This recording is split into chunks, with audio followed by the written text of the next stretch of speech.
This video will show you the new customer onboarding feature in Vigilance AML. Find customer page.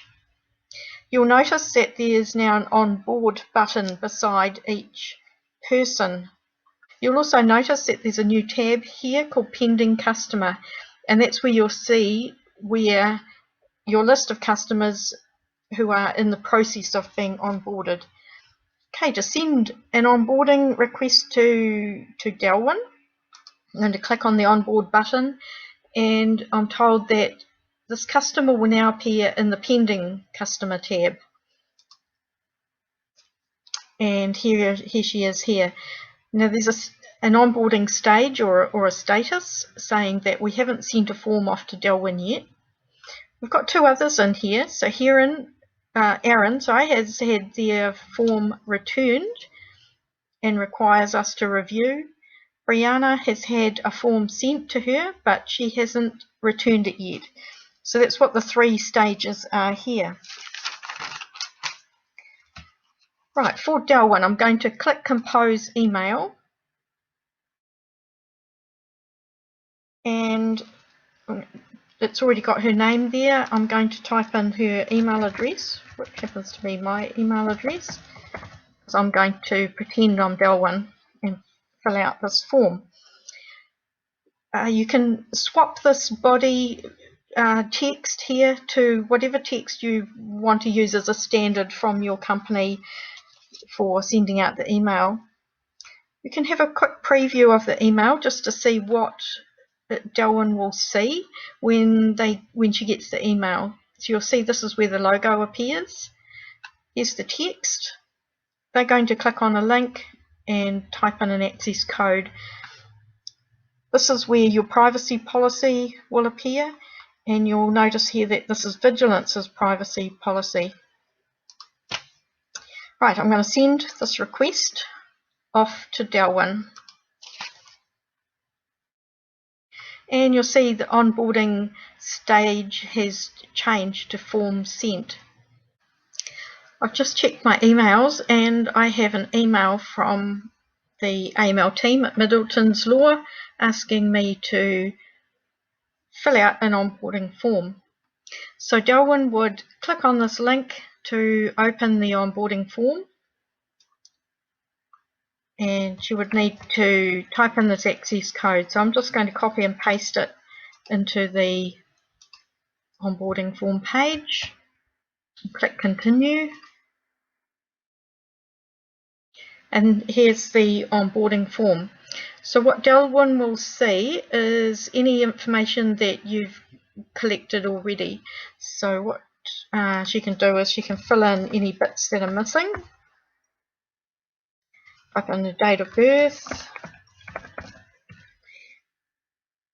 and her email address, phone number,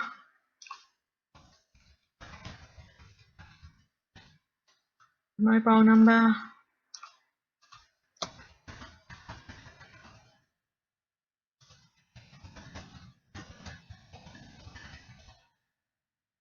and a home address.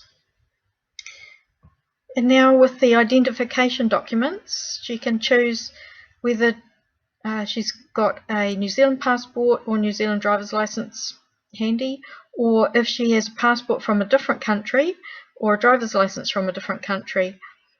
So if you choose something from another country, then you'll need to upload a copy of the document.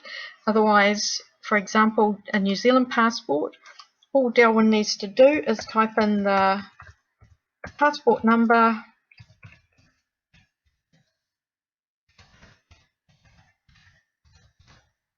issue date, expiry date, and then click that the information is true and correct. So Delwyn doesn't have to upload a copy of the passport or take a photo of it, just type in the details and that's all.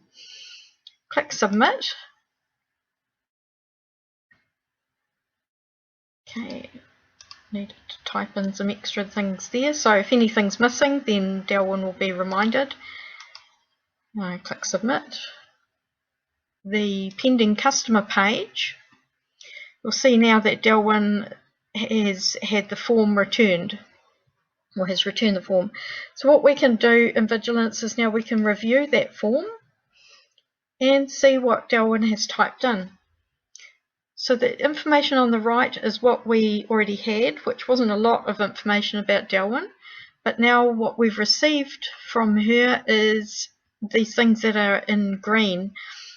So we've got the birth date, we've got phone numbers, email, address, and passport details. So that looks great. I'm going to say update all, which means it will all come into the Vigilance record. I click accept, and her record is removed from the pending customer grid because the process is finished, and we can now find her in the find customer grid.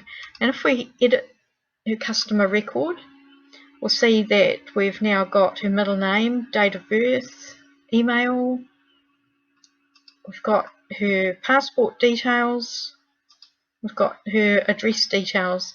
So now it's all ready to do a Centrix verification of her address and passport and do the PEP check. So that's a really easy way of getting information in to Vigilance directly from your customer. The Vigilance support team will switch on this module for you. There's a few setup things that you'll need to do before starting. Go up to Settings and Organisation Details. This is where you can upload your privacy policy and also your logo for your company.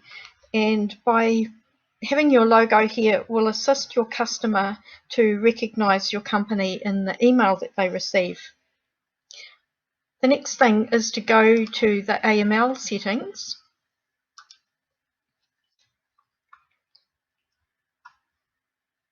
And there are 4 pieces of information here to fill out about this module.